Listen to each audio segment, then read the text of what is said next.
FED nace en el 2006 y nace como la fusión de una serie de patronales que llevaban funcionando desde hacía muchos años, pero se consideraba que se necesitaba una patronal fuerte y por eso se une la FED. El principal objetivo de FED, pues igual que el sindicato, está para defender y representar a los trabajadores en negociación colectiva y en todos los aspectos, pues una patronal defiende y representa los intereses de las empresas. Para eso está principalmente. Negociación con las administraciones, negociación, convenio colectivo y representación del sector. Realmente sí. La situación ha sido dramática porque no cabe ninguna duda, en la residencia en donde ha entrado el coronavirus, se ha cebado en la residencia, es de lógica. Era el sector de población o la población más frágil a la que va dirigida precisamente la pandemia y lo sabíamos de antemano. Entonces, cuando no se impedía esa entrada, ahí se ha cebado y ha sido realmente dramática la situación, sí. Claro que se podría haber hecho de otra manera. Yo creo que las administraciones eran conscientes bastante antes de que se declarase el estado de alarma, que se declaró, quiero recordar, el 14 de marzo, bastante antes, y cuando digo bastante antes, por lo menos 2 meses antes, eran conocedores de que el virus estaba circulando. Lo sabíamos las personas normales que estábamos viendo las noticias en la televisión. Sabíamos lo que había pasado en China, sabíamos lo que había pasado o estaba pasando en esos momentos en Italia.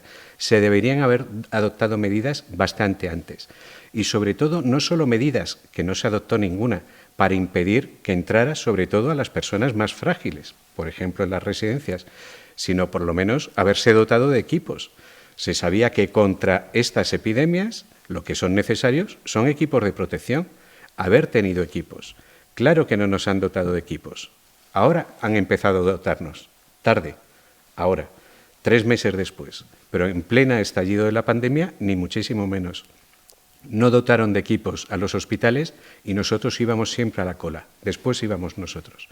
Con lo cual el caos estaba servido.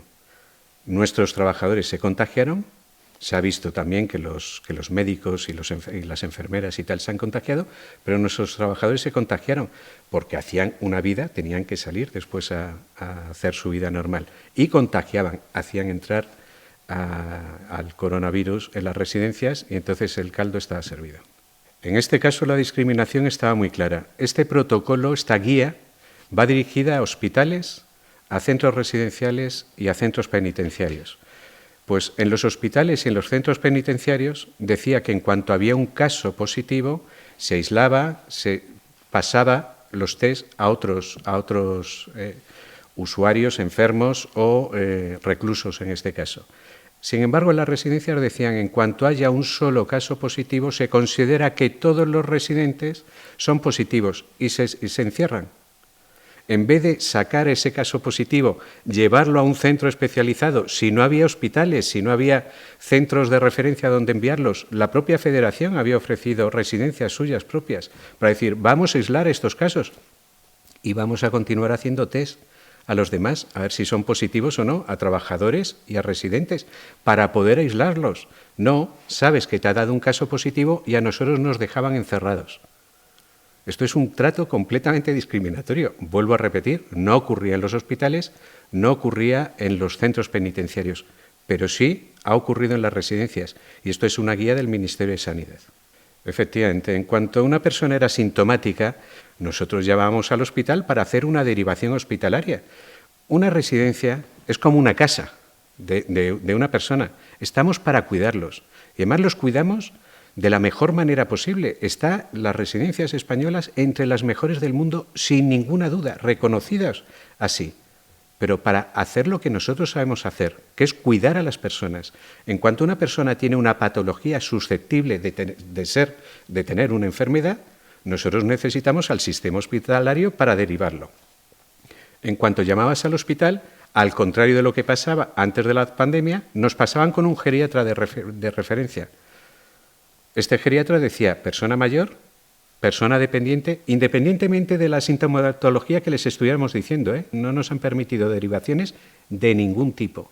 Simplemente persona mayor, persona dependiente, esta persona no es susceptible de ser derivada. Pero bueno, Es que esta persona necesita cuidado médico, les decíamos nosotros. Lo sentimos mucho, pero no puede ser derivada. Bueno, si no puede ser derivada, mándenos ustedes la medicación para que nosotros se la demos en la propia residencia. Aquella medicación que ustedes en el hospital están poniendo, retrovirales, etcétera, etcétera. ¿Sabéis la medicación que nos mandaban? Nos mandaban paracetamol y nos mandaban morfina. Nos mandaban sedantes.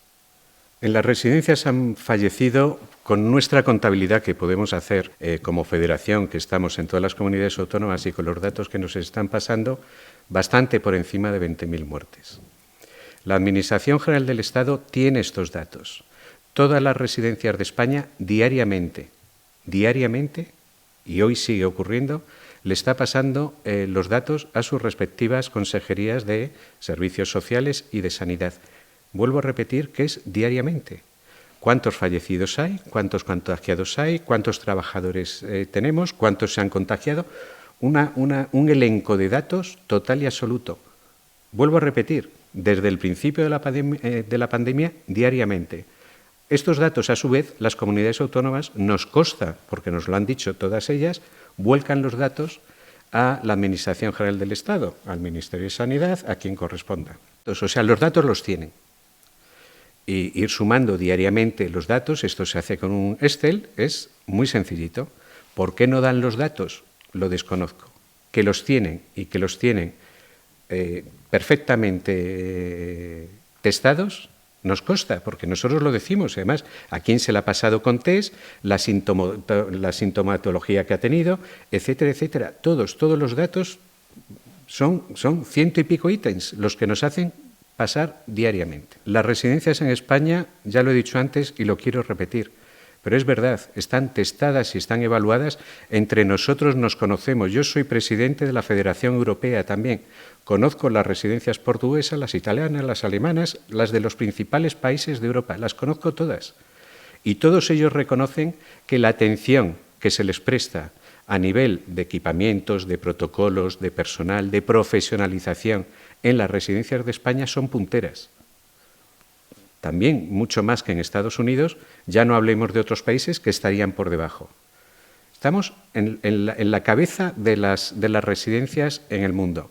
El personal está muy preparado y el personal se ha volcado, igual que se ha volcado, y eso lo reconocemos todos. Y hemos salido, muchos de nosotros, a aplaudirle a las 8 de la noche al personal sanitario. No ha sido menos el personal de residencias. Ha sido una labor abnegada, sin equipos, sin protección, sin preparación, y sin embargo no querían dejar solos a las personas que estaban cuidando. No los han dejado solos. Los empresarios tampoco los hemos dejado solos. Nos ha dejado solo la Administración. Nos han dejado solos encerrando a las personas, sabiendo que están contagiadas en vez de aislarlas. Nos han dejado solos porque no nos han permitido derivaciones hospitalarias. Nos han dejado solos porque no nos han dado equipos de protección. Pero es más, cuando nosotros, y nos hemos juntado varias empresas y a nivel de federación, hemos comprado material al principio de la pandemia y lo hemos comprado, nos lo han retenido en las aduanas, no nos lo han permitido tener.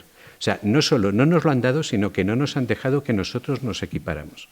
Vuelvo a repetir, sin medios, sin equipación, sin equipos, sin derivaciones, sin medicamentos. Y nos quieren criminalizar a nosotros. Nosotros estamos convencidos de que va a venir una segunda oleada, va a venir un rebrote. Nosotros estamos preparados, lógicamente, y estamos más preparados que antes de esta pandemia. Sí tenemos los equipos, sí está el personal preparado, pero lo que no cabe ninguna duda es que cuando la cosa se complique, siempre necesitaremos al sistema sanitario, porque vuelvo a repetir, es una casa. Una residencia es la casa de nuestros mayores, con un alto grado de especialización, por supuesto, que hacemos lo que las personas en sus domicilios no pueden hacer, de cambios posturales, de terapias ocupacionales, etcétera, por supuesto, pero no deja de ser más que un cuidado. Cuando necesiten, por su enfermedad, el hospital, seguiremos necesitando los hospitales. Entonces, será fundamental seguir contando con el sistema sanitario. Entonces, nosotros sí estamos preparados. ¿Está preparado el sistema sanitario? Pero segundo, ¿está preparada la Administración, que ha sido la que ha fallado desde el principio en todo esto? No lo sabemos, a nosotros no nos han avisado. Nosotros de motu propio hemos implantado protocolos, sabemos perfectamente ahora cómo hay que actuar, pero vuelvo a repetir, seguimos dependiendo de terceros. Claro que es un ataque y está en su ideología. Lo que no cae ninguna duda es que cuando pasaba el coronavirus a una residencia y llamaba a la puerta no preguntaba ¿esto es de titularidad pública o privada? Si no pasaba. Cuando dicen son peores o están peor gestionadas las residencias privadas, es totalmente falso. Los protocolos, las normativas de aplicación, las ratios de personal, todo es exactamente igual en una residencia pública que en una residencia privada. Es más, por desgracia, los grandes casos de personas fallecidas en residencias han sido públicas, no han sido privadas. Pero vuelvo a repetir, no es culpa de ellos. No quiero criminalizar tampoco a lo público porque no vamos por ahí. No ha preguntado el coronavirus por dónde va. Esto está en su ideología. Ahora, vamos a ver, ¿con qué dinero lo va a hacer? ¿De dónde va a sacar los miles de millones de inversión que tienen las residencias? ¿O las va a expropiar? Expropiadas, ¿cómo las va a mantener?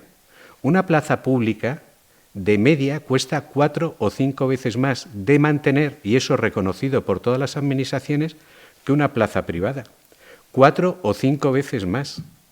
Si la facturación nuestra media son 16.000 millones, ¿de dónde van a sacar todos esos miles de millones necesarios por encima de 60.000 para atender a la dependencia? ¿De dónde van a sacar ese dinero? ¿O van a atender a 4 o 5 veces menos personas?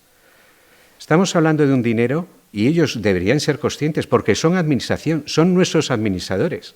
Lo que tienen que hacer es administrar el dinero que nosotros les damos. El dinero público es de todos y aquí tenemos que hablar siempre en términos de eficiencia y calidad.